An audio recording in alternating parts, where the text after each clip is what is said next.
Saya akan melanjutkan apa yang sudah 1 bulan terakhir ini kita bahas bersama-sama tentang apa yang kita pelajari, bagaimana kita tinggal, kita masuk dalam hadirat Allah. Saya mengingatkan lagi beberapa poin penting yang perlu saya ulang lagi buat setiap saudara. Yang pertama, kita belajar bahwa perkara rohani tidak bisa diciptakan, itu harus dilahirkan. Alkitab mengatakan, Paulus berkata, aku rela menderita sakit bersalin lagi, sampai rupa Kristus itu nyata di dalam kamu. Alkitab berkata, baru saja Sion menggeliat sakit, dia telah melahirkan anaknya. Untuk bisa melahirkan harus mengandung dulu. Untuk bisa mengandung harus ada intimasi, hubungan intim. Alkitab berkata, barang siapa bersatu dengan perempuan cabul, ia satu daging dengannya. Barang siapa bersatu dengan Allah, ia menjadi satu roh dengan Allahnya. Yang bagian kedua, saya mengajarkan bagaimana kita belajar seperti Daud, menggunakan firman sebagai doa kita. Alkitab menggunakan istilah hahkah, bagaimana kita menggunakan firman sebagai doa, masuk dalam hadirat Allah. Begitu engkau masuk, jangan tergesa-gesa meninggalkan atau keluar dari hadiratnya. Do not be in hurry to go out from his presence. Jangan tergesa-gesa keluar dari hadiratnya. Itu bagian yang kedua. Alkitab berkata dalam kitab Nabi Yesaya, in quietness and trust is your strength. Dalam ketenangan, dalam tinggal diam, dalam ketenangan dan percaya, itulah kekuatanmu. Bagian ketiga, saya mengajarkan seringkali kita akan mengalami gejala-gejala yang fisik kita bisa merasakan. Ada orang yang merasakan panas dalam tubuhnya, ada orang yang merasakan kebal tangan dan kakinya ketika dia mulai dilawat Tuhan dan masuk dalam hadirat Allah. Tapi saya katakan tidak pernah hal itu merupakan tolak ukur untuk kerohanian kita. Tidak pernah semua gejala fisik yang kita alami merupakan barometer untuk mengukur akan kerohanian kita. Orang yang banyak mengalami fenomena fisik bersama dengan Allahnya belum tentu dia orang yang rohani.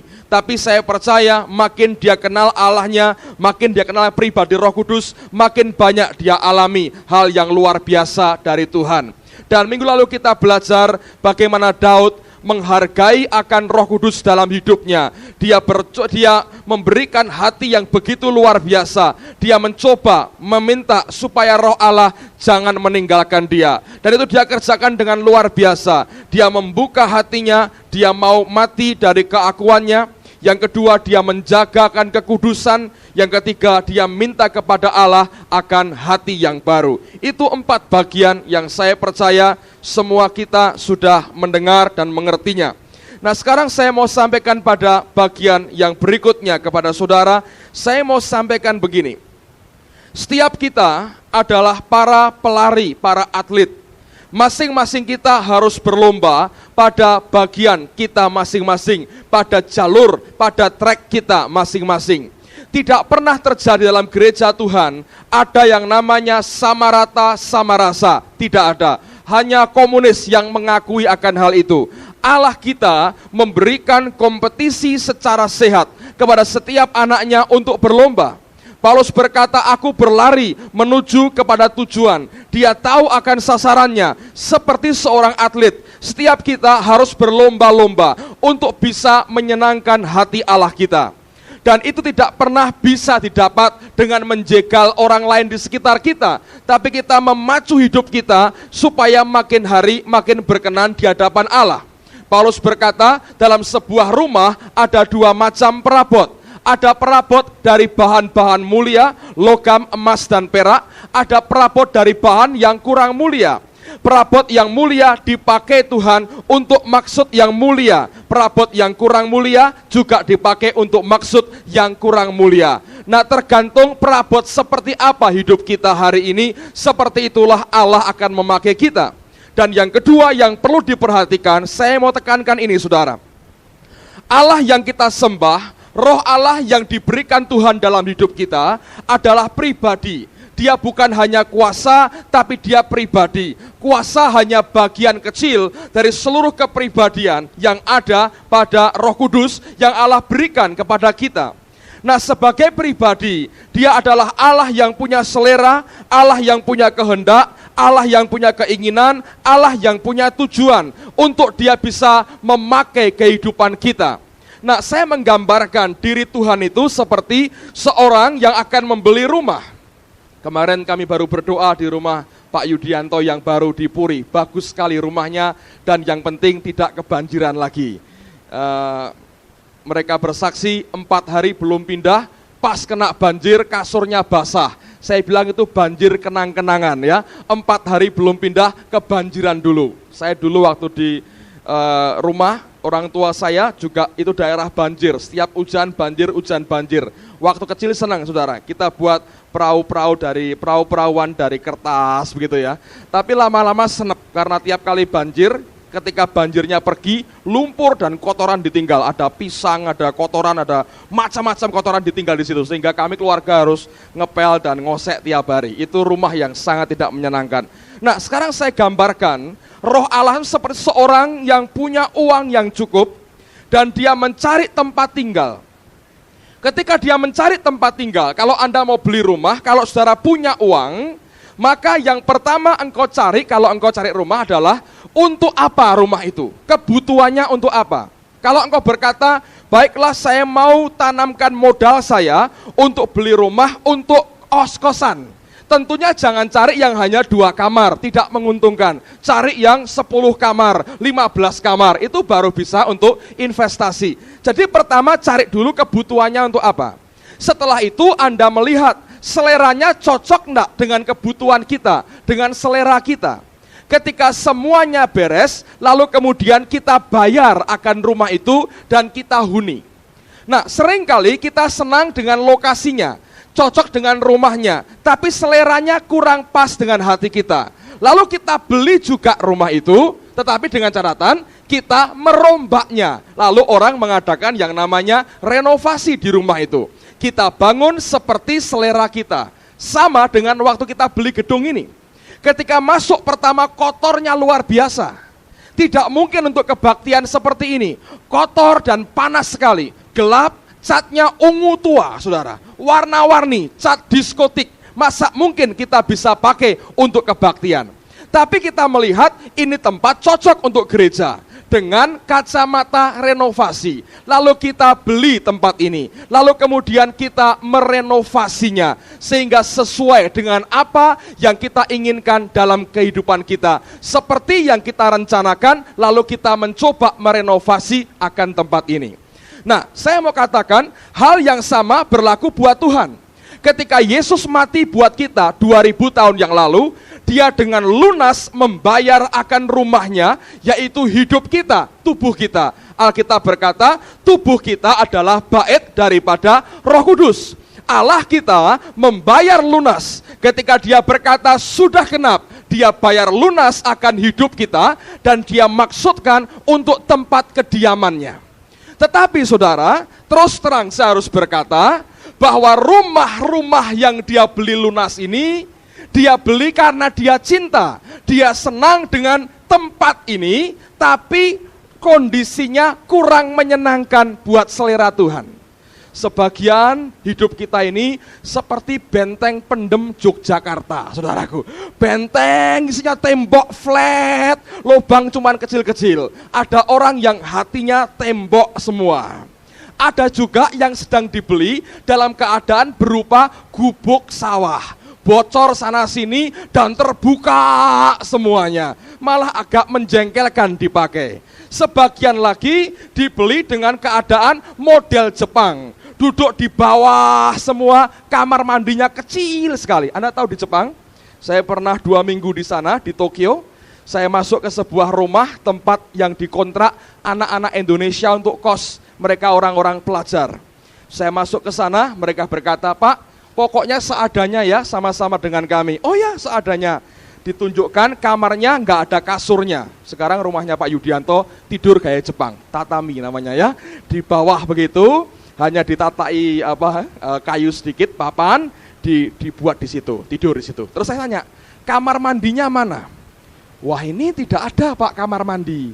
Kalau mau ke kamar mandi di situ Pak, di 1 blok dari sini itu ada kamar mandi umum. Jadi itu isinya cuman kotak seperti ini, laki dipisah dengan tembok dengan perempuan, lalu ada pancurannya, showernya. Jadi semua itu masuk ke sana, mandi sama-sama, saudaraku. Nggak ada sekatnya. Saya bilang seumur hidup jarang saya begitu. Dulu mungkin waktu umur 3-4 tahun nggak apa-apa. Sekarang saya bilang, masa saya begini? Nah kalau Bapak nggak mau ya seperti kami juga nggak mau. Oh sama toh, kamu nggak mau? Iya Pak. Satu diantaranya orang Semarang, namanya Paulus, saudara. Orang daerah Progo, loh, persis ini, Paulus Progo, tapi tanah Jepang, sini Semarang, saudara. Itu namanya benar Paulus, rumahnya Jalan Progo. Saya nggak tahu, orang Jawa, saya nggak tahu kenal nggak Paulus yang ini rumahnya Progo, gang berapa saya nggak tahu. Jadi dia bilang, kamu nggak senang tuh? Oh nggak Pak. Lalu kalau kamu mandi gimana? Oh mandi caranya ada katanya. Ini Pak, kita beli ember, lalu ember mereka isi air, dimasukkan di WC. Anda tahu WC-nya? Itu ukuran kira-kira mungkin 1x1, saudara, kecil sekali. Jadi kalau mau mandi, saudara, itu harus berdiri di atas, WC-nya WC jongkok, untungnya begitu. Lalu kemudian mandinya begini. Tanpa bergerak, saudara. Kalau bergerak nanti keluar semua itu. Dan di bawah pintu itu diberi handuk yang tebal. Kalau air keluar terhisap oleh handuk yang ada. Jadi kami mandi dengan cara begini. 2 minggu nggak betah, saya bilang, saya pulang aja cepat-cepat, saya bilang. Nggak betah, saudara, tinggal dalam keadaan seperti itu. Kalau saya punya uang, saya beli rumah itu, yang saya rombak pertama, WC dan kamar mandi. Arsitekturnya pasti saya undang Pak Timotius. Karena seleranya soal itu hebat sekali, dia ngaturnya itu luar biasa. Jadi saya pasti begitu, sama dengan kita, saudara. Roh Allah juga berbuat yang sama. Dia tinggal dalam kehidupan kita. Allah menebus kita dengan penebusan Yesus. Tapi terus terang, Tuhan tidak berselera melihat cara hidup yang lama kita. Bagaimana mungkin dia bisa kerasan tinggal dalam hidup kita, bahkan memerintah hidup kita, dan bergerak bersama-sama dengan kita, kalau hidup kita tidak sesuai dengan seleranya. Nah oleh karenanya inilah yang Tuhan kerjakan. Dia terus mencoba merenovasi hidup kita sampai jadi seperti yang dia inginkan. Yang benteng pendem dibongkar, jangan dipendem, diangkat saudara. Lebih banyak diberi ventilasi. Yang seperti gubuk tengah sawah, tutup supaya enggak masuk angin dan tidak bocor. Yang seperti rumah Jepang, mungkin terlalu kecil kamar mandinya, dibongkar sedikit. Yang seperti gaya Spanyol, banyak pilarnya, anak lari nabrak terus pilar-pilar terlalu banyak, potong pilarnya, ganti dengan model yang dia inginkan. Nah dalam hidup kita, kalau Anda mau mengerti yang namanya hadirat Allah, urapan Tuhan, kalau engkau rindu bekerja di dalam kehidupan saudara, hanya satu cara, bagaimana engkau bisa mengadaptasi hidupmu dengan perombaan dan renovasi yang Allah kerjakan dalam hidup kita. Amin, saudara. Nah sekarang buka firman Tuhan sama-sama. Keluaran pasal 30 ayat 22 sampai dengan ayat yang ke-33. Saya tunggu sampai saudara mendapatkan, lihat akan bayang-bayang, shadow pada perjanjian lama, dan aplikasikan dalam perjanjian baru. Judulnya mengenai minyak urapan yang kudus. Berfirmanlah Tuhan kepada Musa, ambillah rempah-rempah pilihan, mur tetesan 500 shikal, dan kayu manis yang harum setengah dari itu, yakni 250 shikal, dan tebu yang baik 250 shikal, dan kayu teja 500 shikal, ditimbang menurut shikal kudus, dan minyak zaitun 1 hin. Haruslah kau buat semuanya itu menjadi minyak urapan yang kudus, suatu campuran rempah-rempah yang dicampur dengan cermat, seperti buatan seorang tukang campur rempah-rempah. Itulah yang harus menjadi minyak urapan yang kudus. Haruslah engkau mengurapi dengan itu kemah pertemuan dan tabut hukum, meja dengan segala perkakasnya, kandil dengan segala perkakasnya, dan mezbah pembakaran ukupan, mezbah korban bakaran dengan segala perkakasnya, bejana pembasuhan dengan alasnya. Haruslah kau kuduskan semuanya, sehingga menjadi maha kudus. Setiap orang yang kena kepadanya akan menjadi kudus. Engkau harus juga mengurapi dan menguduskan Harun dan anak-anaknya, supaya mereka memegang jabatan imam bagiku. Dan kepada orang Israel haruslah kau katakan demikian, inilah yang harus menjadi minyak urapan yang kudus bagiku di antara kamu turun-temurun. Kepada badan orang biasa janganlah minyak itu dicurahkan. Dalam bahasa Inggrisnya, tidak boleh dicurahkan pada daging manusia. Dikatakan kemudian, kepada badan orang biasa janganlah minyak itu dicurahkan, dan janganlah kau buat minyak yang semacam itu dengan memakai campuran itu juga. Itulah minyak yang kudus, dan haruslah itu kudus bagimu. Orang yang mencampur rempah-rempah menjadi minyak yang semacam itu, atau yang membubuhkannya pada badan orang awam, haruslah dilenyapkan dari antara bangsanya. Nah, setiap kali kita membaca Perjanjian Lama, kita tahu itu merupakan bayang-bayang. Perjanjian Baru merupakan aplikasinya, penerapannya. Perjanjian Lama banyak berbicara tentang simbol, tentang bayang-bayang, shadow. Perjanjian Baru memberikan aplikasinya di dalam kehidupan kita. Nah, sekarang kita melihat dengan bahan apa urapan itu dibuat. Kalau engkau mengerti dengan bahan apa, nanti lihat itu menggambarkan apa dalam kehidupan kita. Pada waktu engkau menggambarkan seperti itu, maka engkau mengerti apa yang harus dikerjakan dalam kehidupan kita. Yang pertama, Alkitab mengatakan ada 4 macam rempah-rempah pilihan yang harus dicampur menjadi satu dengan minyak zaitun. Nah, apa 4 rempah-rempah ini? Yang pertama, Alkitab mengatakan mur tetesan 500 shikal. Mur itu merupakan sejenis getah yang dihasilkan oleh pohon mur. Pohon mur atau mir itu bukan pohon yang tinggi, tapi pohon yang tergolong rendah. Yang dihasilkan oleh pohon mur atau mir tadi adalah sejenis getah semacam karet. Tapi hasil daripada mur atau mir tadi, pertama digunakan untuk parfum, yang kedua digunakan untuk kosmetik, yang ketiga dipakai juga sebagai bahan campuran untuk membalsam mayat, mengawetkan mayat pada waktu itu. Dan mur ini nilainya tinggi sekali dan merupakan barang yang berharga. Salah satu persembahan orang Majus ketika mereka datang kepada bayi Yesus, mereka mempersembahkan mur ini juga. Nah, saudara sekalian, mur sebagaimana karet bisa dicapai, didapatkan getahnya dengan cara disadap. Disayat pada batangnya, lalu keluar akan getahnya, getah yang namanya getah mur. Ketika ditampung, getah yang berminyak itu akan membeku kemudian. Nah, ini diolah dan diambil sarinya, dihasilkan parfum, kosmetik, atau bahan campuran untuk membalsam mayat. Itu adalah mur.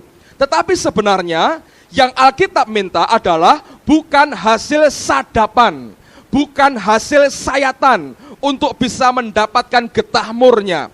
Yang diminta adalah mur tetesan. Apa itu? Pohon mur, saudara, pada usia tertentu, ketika kandungan getah di dalamnya sudah penuh melimpah, maka kandungan getah dalam pohon mur itu akan keluar dengan sendirinya. Dia menetes pada ujung-ujung ranting dan cabangnya. Nah, ini yang dikatakan sebagai mur tetesan sebetulnya. Bukan mur hasil sayatan. Karena pohon yang sama, kalau engkau menyayatnya akan keluar mur yang sama. Tapi untuk membuat minyak urapan, minyak yang membuat Harun dilayakkan masuk ke ruang maha suci, tempat tabut perjanjian Allah itu ada, adalah mur yang merupakan mur tetesan, bukan mur hasil sayatan. Nah, Allah berbicara sesuatu kepada kita. Kalau engkau ingin hadirat Allah, urapan Allah tinggal dalam hidupmu, tidak pernah bisa diusahakan secara manusia. Seharusnya itu keluar karena dari rohmu ada sesuatu yang melimpah keluar, dan itu yang ditunggu oleh Allah. Nah, sekarang coba buka dalam Yohanes pasal yang keempat. Injil Yohanes pasal yang keempat, ayat yang ke-13 dan ayat yang ke-14. Yohanes pasal yang keempat, ayat 13 dan ayat yang ke-14. Jawab Yesus kepadanya, barang siapa minum air ini, ia akan haus lagi.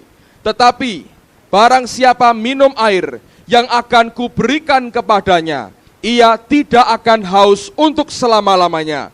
Sebaliknya, air yang akan kuberikan kepadanya akan menjadi mata air di dalam dirinya, yang terus-menerus memancar sampai kepada hidup yang kekal. Dia bicara soal pancaran mata air dari dalam roh kita, keluar. Nah, urapan Allah itu akan keluar dalam hidup kita, akan nyata dalam hidup kita, sejalan dengan makin hebatnya Allah mengisi hidup kita dengan hadiratnya. Apa saja yang ada dalam hati dan hidupmu, biarlah itu yang melimpah keluar. Nah, tumpahan keluar inilah yang menghasilkan akan minyak urapan dalam kehidupan kita. Coba buka lagi, Yohanes pasal yang ke-7. Yohanes pasal 7, ayat 37, 38, dan ayat yang ke-39. Yohanes 7, ayat 37, 38 dan 39. Dan pada hari terakhir, yaitu pada puncak perayaan itu, Yesus berdiri dan berseru, barang siapa haus, baiklah ia datang kepadaku dan minum. Barang siapa percaya kepadaku, seperti yang dikatakan oleh kitab suci, dari dalam hatinya akan mengalir, out of his belly, dari dalam kandungan perutnya, kata Yesus, akan mengalir aliran-aliran air hidup. Yang dimaksudkannya ialah roh yang akan diterima oleh mereka yang percaya kepadanya. Sebab roh itu belum datang karena Yesus belum dimuliakan. Lihat, dia berbicara bukan sesuatu yang dari luar, tapi sesuatu yang dari dalam. Hakikat pengurapan Allah, hadirat Allah dalam hidup kita tergantung sampai di mana bejana hidupmu ini diisi dengan hadirat dan urapan Tuhan dalam hidupmu. Kalau terisi penuh, maka apa yang keluar melimpah ini akan memberkati sekitarmu. Ada banyak orang yang ketika disuruh melayani pekerjaan Tuhan sampai didorong-dorong, dipaksa-paksa dan tidak mau. Memang sebagian besar kenapa? Karena hidupnya tidak melimpah. Kalau hidupmu itu melimpah dengan apa yang dari Allah, maka dengan sendirinya akan keluar banyak buah lewat kehidupan saudara. Engkau tidak pernah bisa dipaksa menghasilkan buah dalam hidupmu kalau tidak keluar dengan sendirinya. Nah, oleh karena itu, upaya untuk terus mencari Allah, datang dalam hadiratnya, menikmati keindahannya, memakan firman Tuhan, sampai piala hidup kita, sampai cawan hidup kita penuh melimpah, harus merupakan bagian yang utama dalam hidup setiap anak Tuhan. Kalau tidak, saudara, maka yang dihasilkan bukan mur tetesan, tapi mur sayatan, dipaksa-paksa, diusahakan secara manusia, didorong-dorong, dipaksa, ditarik mungkin, tapi hasilnya enggak banyak. Lain dengan orang yang memang karena melimpah, keluar dari rohnya, melimpah, melimpah, melimpah, melimpah, melimpah. Nah, apa yang dalam roh kita ternyata terbukti dengan apa yang kita ucapkan dan kita kerjakan dalam hidup kita. Kalau engkau omongkan adalah masalah kepahitan, hidupmu penuh dengan kepahitan. Engkau ngomong soal pemberontakan, hatimu penuh dengan pemberontakan. Tapi kalau engkau penuh dengan firman, yang keluar apa? Firman. Yang Allah minta, mur tetesan, bukan mur yang disayat, tapi mur yang keluar dari roh kita. Keluar, memancar, sampai hidup yang kekal. Saudara sekalian, ini yang Tuhan cari sebetulnya. Bagaimana ada mur tetesan dihasilkan dalam kehidupan kita. Itu merupakan bahan yang pertama. Yang kedua, Alkitab mengatakan dicampur dengan kayu manis 250 shikal. Kayu manis atau cinnamon adalah bahan kedua yang Tuhan maksudkan. Dari mana kayu manis dihasilkan? Ada pohon kayu manis, saudara. Nah, untuk mendapatkan sarinya dari kayu manis itu, maka orang harus menyuling. Dari mana disulingnya? Pertama-tama, mereka buat apa? Mereka mengelupas kulit luar dari pohon kayu manis. Itu kerasnya luar biasa, kaku dan keras. Tidak mungkin disuling. Maka kulit kayu manis ini harus dilunakkan, dilembutkan dulu. Caranya apa? Dengan merendamnya pada air laut. Air dengan kadar garam yang tinggi. Tujuannya apa? Supaya kayu manis ini menjadi lembut. Nah, di samping Allah mau apa yang ilahi itu keluar dari hidup kita, lahir dari hidup kita, maka Tuhan mencari sebetulnya kelembutan hati daripada anak-anaknya. Dia Roh Kudus yang halus sekali perasaannya. Tidak mungkin dia tinggal pada pribadi yang hatinya berbatu-batu dan kerasnya luar biasa.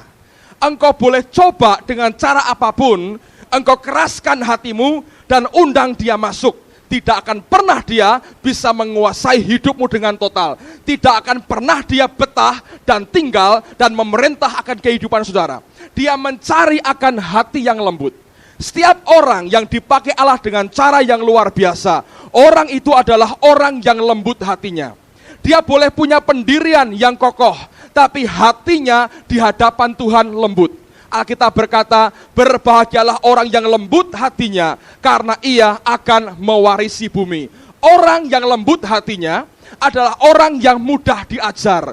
Orang yang mudah sekali bertobat dari kesalahannya. Orang yang mau diajar, teachable, dan bukan orang yang keras kepala atau tegar tengkuknya.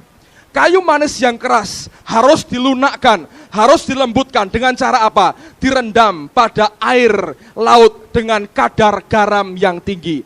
Allah mencari orang-orang yang lembut hatinya.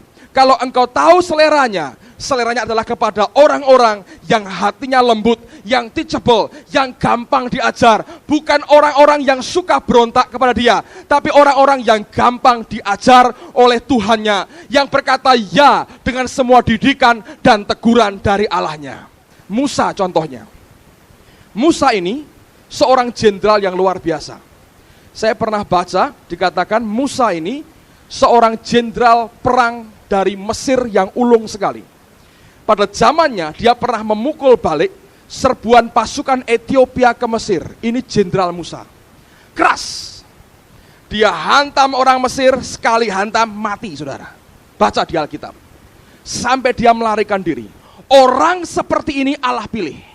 Tapi sebelum Allah memberikan tongkat yang penuh dengan kuasa itu kepada Musa, Musa dilembutkan dulu hatinya. 40 tahun di padang belantara. Sampai Alkitab berkata, Musa adalah orang yang paling lembut hatinya dan tidak pernah ada orang yang hatinya selembut Musa. Ketika hatinya dilembutkan Tuhan, dilunakkan Allah, itulah saatnya Allah memakai hidupnya. Orang kedua adalah Daud. Orang ini berkali-kali konfrontasi kepentingan dengan Allah. Tapi tidak pernah dia mempertahankan dosanya. Tidak pernah dia membela dirinya.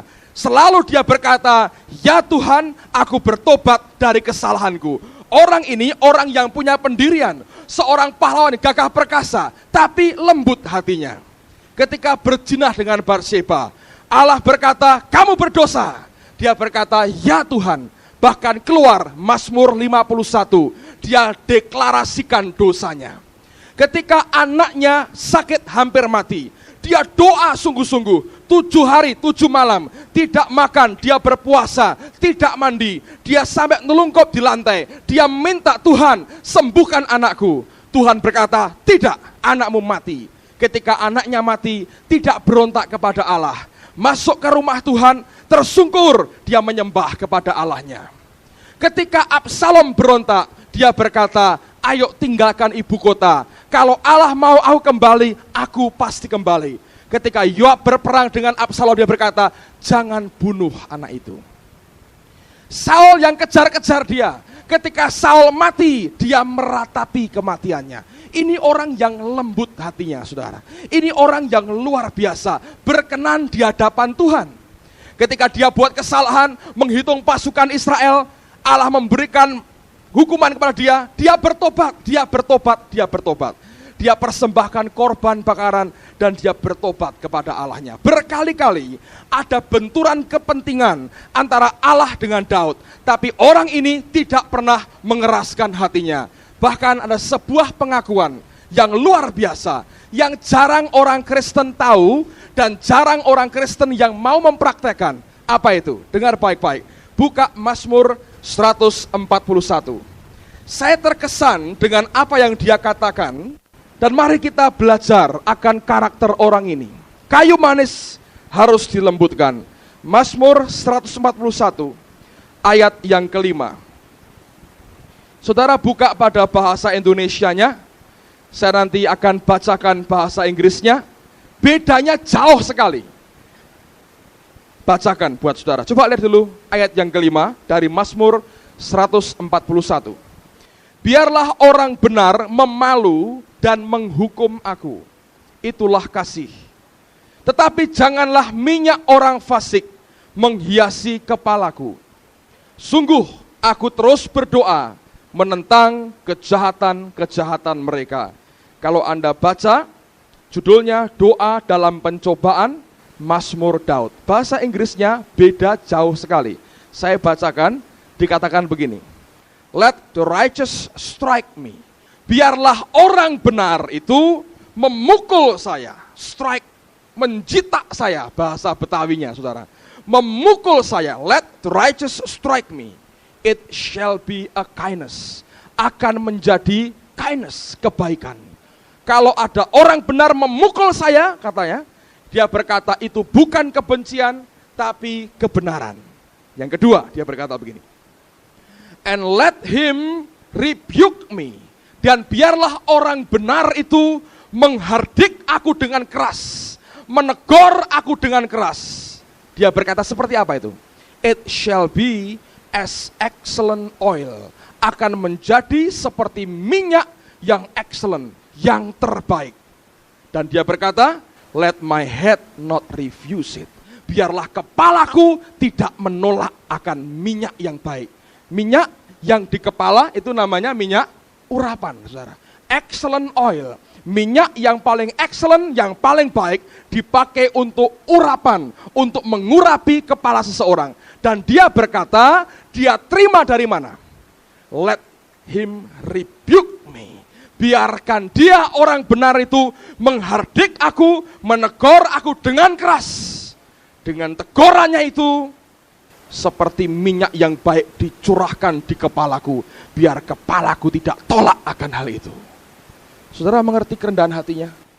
Ketika dia berdosa, dia buka semua dosanya. Ketika dia di-rebuke oleh orang benar, Nabi datang, ditegur dosanya keras sekali. Dia berkata, it shall be as excellent oil. Akan menjadi seperti minyak yang baik, dan biar kepalaku tidak goblok untuk tidak terima itu. Raja yang berkata seperti ini. Bukan rakyat biasa, raja. Dia berkata, let the righteous strike me. It shall be a kindness. Let him rebuke me. It shall be as excellent oil. Let my head not refuse it. Biarlah kepalaku tidak menolak itu. Saya berdoa, saudara, dan saya belajar akan karakter dari orang yang bernama Daud ini. A rebuke ketika hardikan datang, dia berkata itu penghinaan buat saya. Itu humiliate me, itu merendahkan saya. Daud berkata bukan. Kalau orang benar menghardik saya, orang benar mencitak kepala saya, memalu saya, dia berkata itu kebaikan. Itu akan menjadi minyak excellent, minyak yang excellent, minyak yang sempurna. Dan dia berkata, let my head not refuse it. Biarlah kepalaku tidak menolak itu. Itu hati yang lembut, saudara. Kayu manis harus dilembutkan. Dan untuk melembutkan harus dimasukkan, direndam dalam air laut yang berkadar garam tinggi. Apa? Bicara soal apa garam itu? Coba buka bersama dengan saya. Markus pasal yang ke-9. Markus pasal yang ke-9. Ayat yang ke-49 dan ayat yang ke-50. Markus pasal yang ke-9, ayat 49 dan ayat yang ke-50. Karena setiap orang akan digarami dengan api, karena setiap orang akan digarami dengan api. Garam memang baik, tetapi jika garam itu menjadi hambar, dengan apakah kamu mengasinkannya?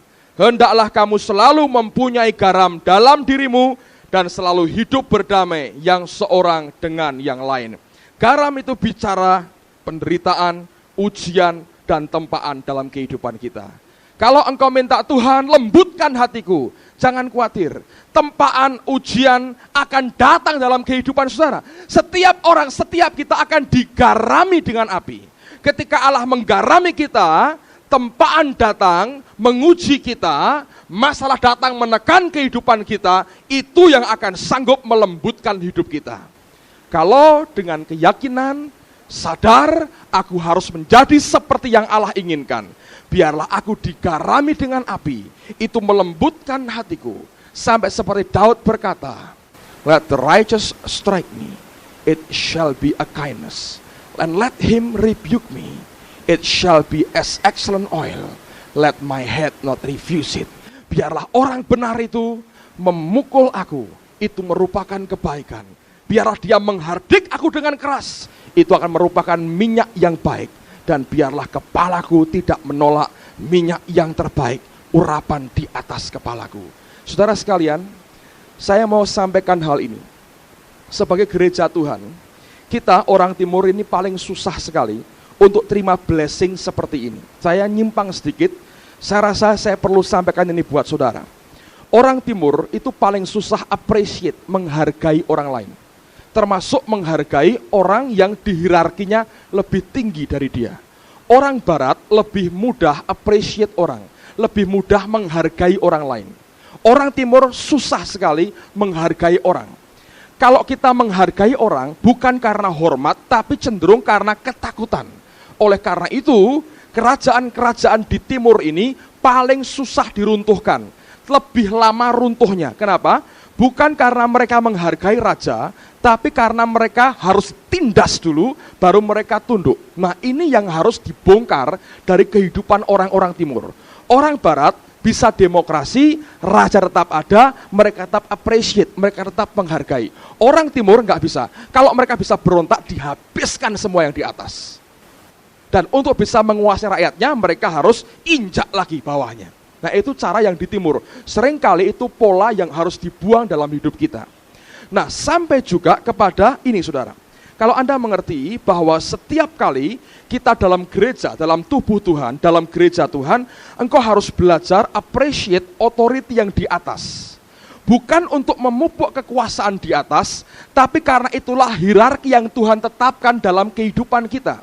Dan rebuke ini, hardikan keras itu selalu muncul dari atas, merebuke kita, menghardik kita, menegur kita. Kegagalan kita mengappreciate, menghargai yang di atas, membuat engkau kehilangan akan urapan Allah dalam hidupmu.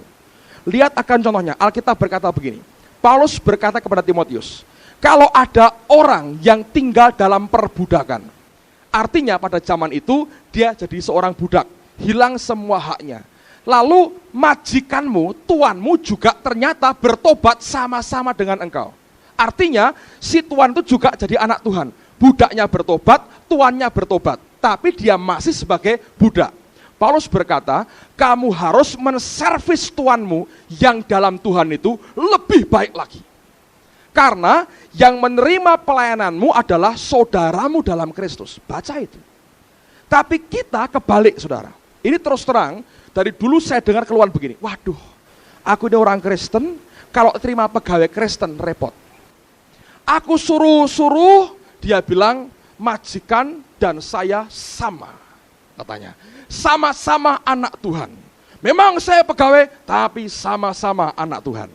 Saya bentak sedikit, mereka berkata, Kristen kok kasar.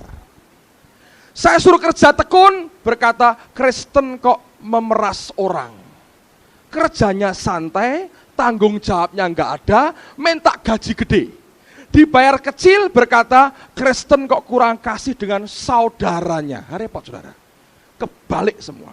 Selama engkau tidak bertobat dari cara berpikir seperti ini, tidak pernah ada berkat. Coba tanya orang-orang yang pernah punya pegawai yang sama-sama Kristen. Sampai terus terang, saudara, beberapa majikan yang saya pernah kenal, takut kalau mengajak anak buahnya dalam satu gereja dengan dia. Oh, ngidak ndas, tak ajak sak gereja. Loh, kita kan sama-sama, Pak, gitu. Ngerti, saudara? Engkau tidak pernah appreciate, ini orang timur. Kalau enggak diinjak dengan keras, tidak mau tunduk. Dikendori injakannya, naik ganti injak, saudara. Nah, ini repot. Kalau Anda seorang pegawai, dengar baik-baik. Engkau kerja pada orang Kristen, kerja pada badan Kristen, atau yang sejenis, beri pelayanan lebih baik lagi. Itu harus, saudara. Alkitab berkata, penatua yang baik pimpinannya, terutama yang mengajar firman, yang berjerih payah, hargai 2 kali lipat. Sampai Paulus ngomong begitu. Karena rupanya etika kerja begini tidak pernah kita gubris. Terutama orang timur, apresiatnya rendah sekali. Maunya sendiri. Hanya bisa tunduk ditekan, saudara. Mengiming gaji besar dan kejam sedikit, tunduk, saudara. Dengan orang dunia, engkau nggak bisa berkata, kok kejam, kok ini, nggak bisa. Tetapi khususnya kalau sama orang Kristen lain, nah keluar nih tanduknya. Apa? Sama-sama kita. Dalam Yesus kita bersaudara. Ayo gandeng tangan. Gak bisa, saudara. Paulus menekankan hierarki itu harus dihargai. Dari situ berkat Tuhan diberi. Kalau bosmu Kristen, layani dengan lebih baik dibandingkan kalau engkau melayani bos yang orang dunia. Ngerti, saudara?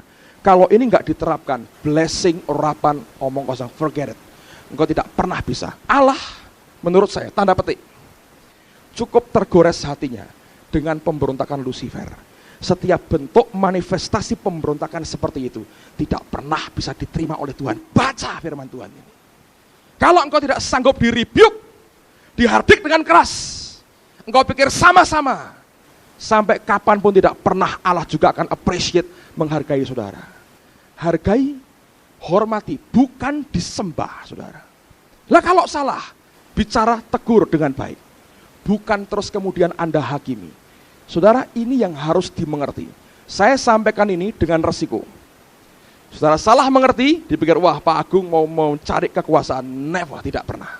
Itu bukan urusan saya untuk mencari kekuasaan. Saya hamba, saya melayani Tuhan saya layani apa yang dia perintahkan, saya kerjakan. Ngerti, saudara? Ini demi kepentinganmu. Orang timur harus diluruskan hal seperti ini. Coba Anda lihat dalam militer. Disiplin, bisa, kenapa? Judge hukumnya.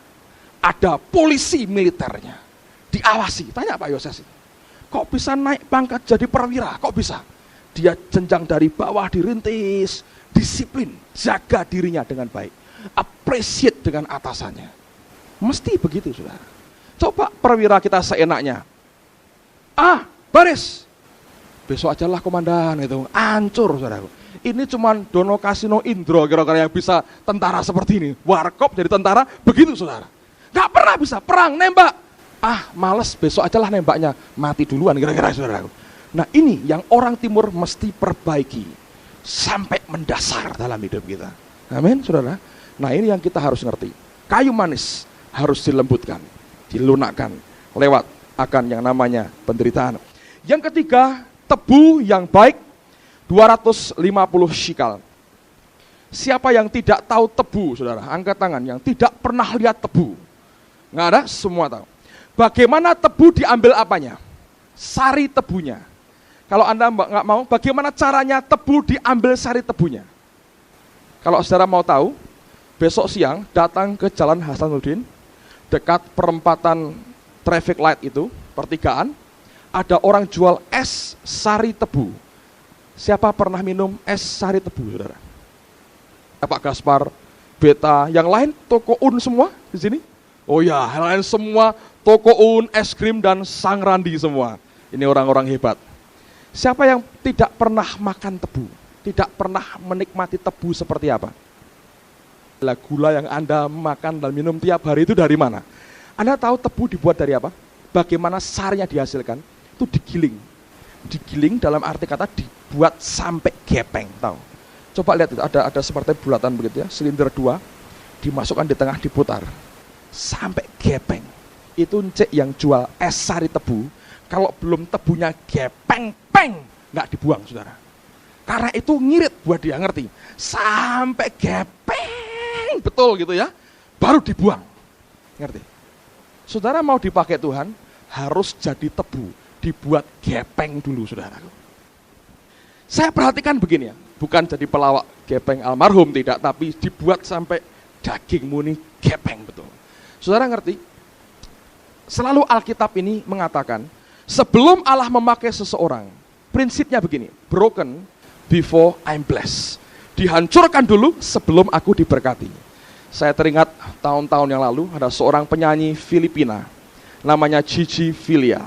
Teman-teman band ini masih ingat semua ya, Gigi Filia. Dia pernah nyanyi sebuah lagu Broken Before I'm Blessed. Saya masih punya kasetnya, saudara. Dan ini Gigi Filia ini buat saya ini mengesankan sekali. Kenapa? Dia sudah punya pacar sebetulnya, orang bule, orang Amerika. Masih muda, nyanyinya bagus, suaranya luar biasa. Bagus sekali. Abin sampai kagum-kagum mau ngikuti suaranya sampai nggak bisa itu. Tapi saya melihat tidur di rumah saya punya pembantu atau enggak ya? Punya satu. Enggak punya pembantu ya, enggak punya pembantu waktu itu. Nggak punya pembantu di rumah saya. Jadi dia kalau sore ngepel rumah saya. Anda tahu tuh Cici Filia ngepel rumah saya dulu, saudara. Tapi nah, yang paling menarik adalah saya itu seringkali membuat perbedaan. Memang betul Alkitab berkata ada gula, ada semut, itu betul, saudara. Saya buat perbedaan. Ada 2 hamba Tuhan yang kontras sekali yang pernah tinggal di rumah. Yang pertama Gigi Filia. Ketika dia datang, waduh, anak-anak begitu banyak datang ngerubung di rumah saya. Sampai mamanya keluar, maaf ya, ini dia mau tidur. Oh ya, tidur tetap ngerubung di luar gitu. Terpikat dengan suaranya, kesungguhannya, apanya saya nggak tahu. Ngerubung banyak sekali. Anak-anak band itu terutama, ngerubung ya. Yang main mapet ya tentu tidak ada gunanya ngerubung penyanyi kan. Mereka punya kepentingan, mereka deketi ini orang. Mungkin mau belajar, mau apa, sampai sekarang kan itu nafasnya itu, kalau latihan nafas, masih ingat Yanti, ayo itu Yanti kalau nyanyi latihan nafas itu kan seperti dari kasihnya Gigi Filia. Orang pun datang ke rumah saya, saudaraku. Cari orang untuk antar ke terminal, susahnya luar biasa. Gigi Filia ke Surabaya, airport penuh, orang-orang kita ngantar semua. Satu ketemu bapak-bapak satu hitam, wajah mengerikan, nggak seorang pun datang ke rumah saya. Apalagi mantu ngepel rumah, saudara. Tapi ini orang pernah nyanyi lagu bagus sekali, Broken Before I'm Blessed. Waktu saya putar kasetnya, Broken, buatan Malaysia, ngulet semua, wang. Wah, kasetnya juga broken akhirnya. Tapi saya mau katakan, saudara, Allah selalu begitu. Gideon, 99% pasukannya di layoff, pulangkan, PHK. Cuma 300 orang. Nggak usah perang. Suruh teriak-teriak, bawa obor, bawa kandil, dipecahkan, trompet, teriak-teriak, musuhnya mati sendiri. Yusuf hal yang sama. Terima lihat visi luar biasa. 13 tahun dia tunggu sampai di penjara Mesir. Tuhan angkat. Daud hal yang sama. Diurapi Tuhan. 16 tahun dikerjain, broken, hancur betul. Diangkat jadi raja di Israel. Allah selalu begitu. Tanpa engkau mau menyangkal kedaginganmu, menyalipkan dagingmu, tidak pernah bisa Allah mau pakai kita. Prinsipnya, broken before I'm blessed. Yang terakhir adalah kayu teja. Kayu teja adalah jenis kayu yang dipakai sebagai dupa. Anda tahu, itu harus tumbuk dulu, dan untuk bisa mengeluarkan bau yang harum sebagai dupa, dia akan dimasukkan dalam tungku dan dibakar sebagai dupa. Apa itu, saudara? Coba buka lagi Mazmur 141, lihat pada ayat yang kedua. Mazmur 141 ayat yang kedua. Mazmur 141 ayat yang kedua.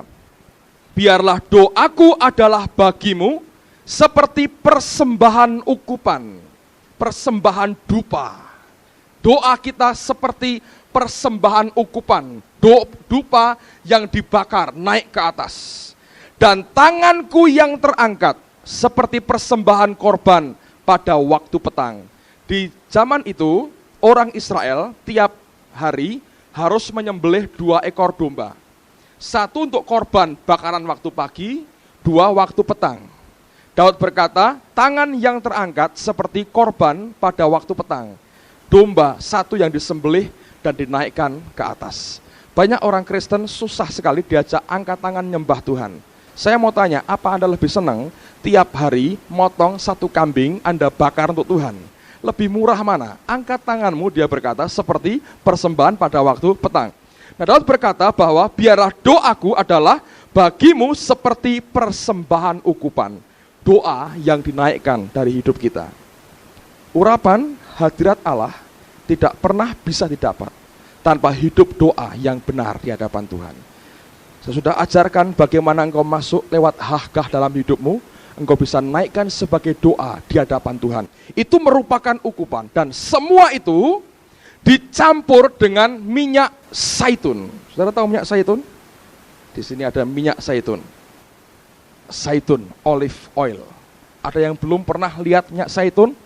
Kalau orang Israel, orang Yahudi nggak nipu, ya inilah minyak zaitun, saudara. Mereka pasti beli ini olive oil. Kalau kecuali orang Yahudi tipu mereka, saya nggak tahu. Tapi menurut saya tidak. Ini minyak zaitun, minyak zaitun. Saudara ngerti zaitun? Saya pernah sampaikan khotbah tentang minyak zaitun. Minyak zaitun ini dari pohon zaitun, saudara. Dan ini pohon yang luar biasa. Pohon ini tumbuh di tempat di mana pohon lain tidak bisa tumbuh. Sampai kalau akarnya itu masuk ke laut, dia menghisap, dia mengambil akan air laut, tetap dia bisa tumbuh dengan baik.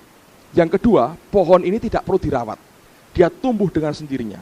Yang ketiga yang aneh, di tempat di mana dia ditebang, dia akan tumbuh semula seperti biasa. Anda tahu pohon lain, kalau dipotong sampai bonggol di bawahnya, tidak mungkin tumbuh normal kembali. Paling batunas kecil dan kemudian hanya itu. Zaitun ditebang, dia bisa tumbuh dan kuat seperti semula. The power of resurrection-nya besar. Kuasa kebangkitannya besar sekali. Tahun 70, Titus menghancurkan kota Yerusalem. Dia membunuh 1,1 juta orang Yahudi. Mereka tebang semua pohon di Israel, mereka pakai untuk kayu salib, termasuk pohon zaitun. Mereka tebang, ketika mereka tebang, sekian tahun kemudian, semua pohon lain tidak tumbuh, zaitun tumbuh normal seperti semula. Ini yang luar biasa. Anda harus ingat, ketika Nuh melepaskan burung merpati, ranting dan daun pohon apa yang dibawa oleh merpati? Zaitun. Ketika pohon lain tidak ada yang tumbuh, zaitun itu daun-daunan pertama yang tumbuh. Itu simbol kehidupan. Kuasa kebangkitannya luar biasa. Siapa itu? Yesus Tuhan kita. Semua 4 karakter tadi, mur tetesan yang meluap dari roh kita keluar. Kayu manis, dilembutkannya hati kita dengan penderitaan dan tekanan. Tebu, digilingnya sampai gepeng daging kita. Dihisapnya sari yang ada lewat tebu yang dihancurkan. Sampai kayu teja, jadi doa yang naik di hadapan Allah. Keempatnya dicampur dengan zaitun, lambang the power of resurrection, kuasa kebangkitan yang hanya dimiliki oleh Yesus dan gerejanya, dicampurkan dalam anugerah di dalam Yesus. Semuanya itu akan menjadi minyak urapan yang kudus. Dan minyak itulah yang melayakkan Harun masuk ke ruang maha suci, tempat kemuliaan Allah itu ada. Saudara sekalian, saya rindu setiap kita mulai malam hari ini mengerti, Roh Kudus punya selera. Hidup kita sudah dibeli. Suka atau tidak suka, tetap dia tinggal dalam hidup kita. Tapi dia punya kerinduan yang besar untuk merenovasi hidupmu. Baca firman Tuhan, ini merupakan bayang-bayang dari apa yang dia mau kerjakan dalam hidup kita. Engkau kerjakan dengan segenap hati dan tiba-tiba engkau tahu, urapan hadiratnya tinggal dalam hidup kita. Saudara masih ingat yang saya pernah ceritakan? Oktober tahun lalu ketika Roh Kudus mengunjungi saya di kamar saya. Jelas sekali dia berkata, engkau tidak pernah bisa pakai aku, tapi aku yang akan pakai engkau. Bukan Roh Kudus yang harus menyesuaikan selera dengan selera kita. kita harus menyesuaikan diri dengan seleranya. Dulu saya berdoa dan doa saya keliru. Rupanya sampai hari ini masih ada orang yang niru doa saya yang keliru. Saya mau ralat, saudara. Bukan keliru kenapa, tapi karena pengertian saya belum nyampe pada waktu saya dulu berkata, Tuhan Roh Kudus, mari ya Roh Kudus bekerja sama dengan saya. Kita permuliakan Yesus. Wah, gagah, saudara. Roh Kudus, follow me. Ikut saya. Saya memuliakan Yesus, kerjasama. 60-50 katanya, 60-40 katanya. Ayo, kerjasama, memuliakan Yesus. Sekarang saya tahu, saya berkata sekarang, Roh Kudus, saya siap kerjasama dengan engkau. Saya ikut kemanapun engkau pergi. Amin, saudaraku. Kalau kita mengerti akan hal ini, luar biasa. Dia punya selera. Biarkan hidup kita di-adjust, disesuaikan dengan apa yang dia inginkan dalam hidup kita. Mari kita berdiri bersama-sama.